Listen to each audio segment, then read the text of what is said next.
Love Island Review, episode 3. Let's get into this. Hey guys, it's Morali. Hopefully you guys are doing well today. Back again with another video, back again with another Love Island review. Subscribe to the channel, click that button. It is daily and consistent content. Inject it, subscribe, click that button, and let's get into this video. This video is sponsored by Children's of Gaza, a charity that I'm working with and donating the revenue towards them to help and support them for what they're going through right now, because there are no hospitals in Gaza. They've all unfortunately been bombed by the awful Zionist regime in Israel.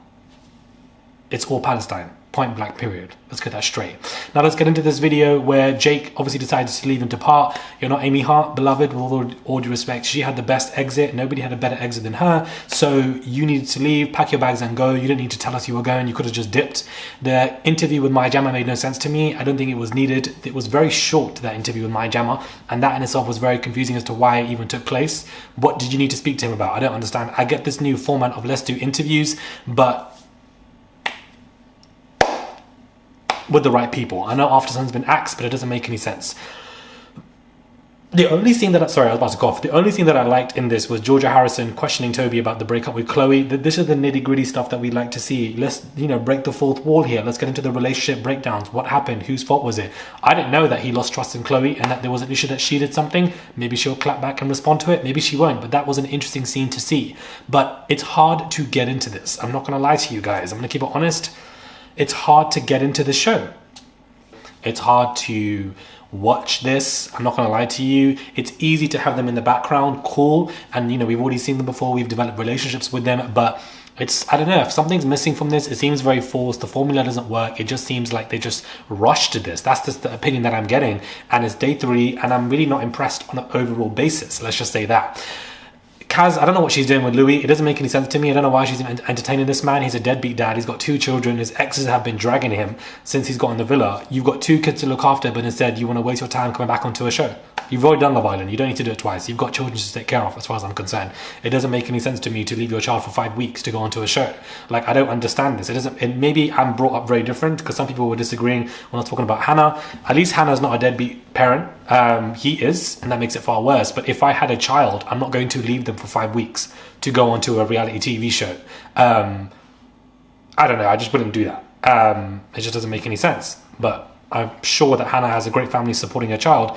But it's just a shame that Louis is like your priority, mate. Your priorities are messed up. Don't be a deadbeat dad. Go look after your children. The fathers who don't look after your children, you lot are waste men. Anyways, I don't know what Kaz is doing, because it's not going to work between these two. It doesn't make any sense. Liberty also got the short end of the stick because Mitch does not like her. Mitch prefers Demi, and that's just the way it goes. Liberty's caught feelings. I don't even know why Liberty was even crying when Jake got departed. That didn't make any sense to me either. Chris Taylor can take it all the way. Chris Taylor can win this competition. He's got the comedic timing, the humor, the looks. The girls like him. He got that kiss with Molly at the end, which was quite cute to see. I'm not gonna lie, I liked that scene. It seemed quite, organic, and I liked it. And I think that he could take it all the way to win, because he is quite popular with how he is as an individual. Chris Taylor's only issue is that he came into season 5 way too late. Had he came in way earlier, he probably would have been way bigger. He has that, Sam Thompson kind of flair, Jamie Lang kind of flair, that kind of like white male golden retriever kind of vibe, where your personality, people like it a lot. That's the vibe he reminds me of, and that's the level of his career that he can go. And so I think him returning to Love Island is a gold mine. It's a great thing, and he could take it all the way and win this show. I didn't expect him to kiss Molly. I like that he was forward with it. Molly and Callum bickering is going to be expected, but I'm so sorry. The Molly and Callum narrative, it's run dry for me. It's tired. It's giving plan. It's giving hack. It's giving blueprint. It's giving we're going to break up conveniently, come onto the show, get together and win the show. Something like that. It's just way too convenient the way this is all taking place, and I'm just not buying what they're selling anymore, unfortunately. Like, I like Molly Smith. She's a cute girl. I like Callum. He's a nice guy. Nothing really against them, but I'm not buying into this whole, from lovers to no longer lovers to lovers again. Only Ekansu and Davide can give us that. Nobody else. I'm really tired. So the issue with this Love Island season is that I'm not engaged in these storylines. And that is worrying for me at this point of time, because for those who've already dropped off, they probably dropped off because they're not engaged. Everybody watches the first day. But if I'm not engaged into these people's storylines within a week, there's going to be an issue. There's going to be a problem. And the ratings are only going to continue to decline. So we're just going to see which way this goes. But yeah, I don't know. I just feel like this whole format is rushed. I don't think producers knew what they were doing. From the interview with Jake and Maya Jama was confusing. Jake departing randomly, and then Molly and Smith and Callum, the story ran running dry. Georgia Steele is not giving me anything. I feel like she gave a lot on her season. She was very activated, so I'm expecting that delivery of when she returns, and I'm not really getting that from her. I'm getting background team furniture, and I didn't expect that from Georgia Steele, to be honest with you. I really didn't. The only scene I liked was Georgia Harrison questioning Toby about the breakup with Chloe. That stuff is interesting.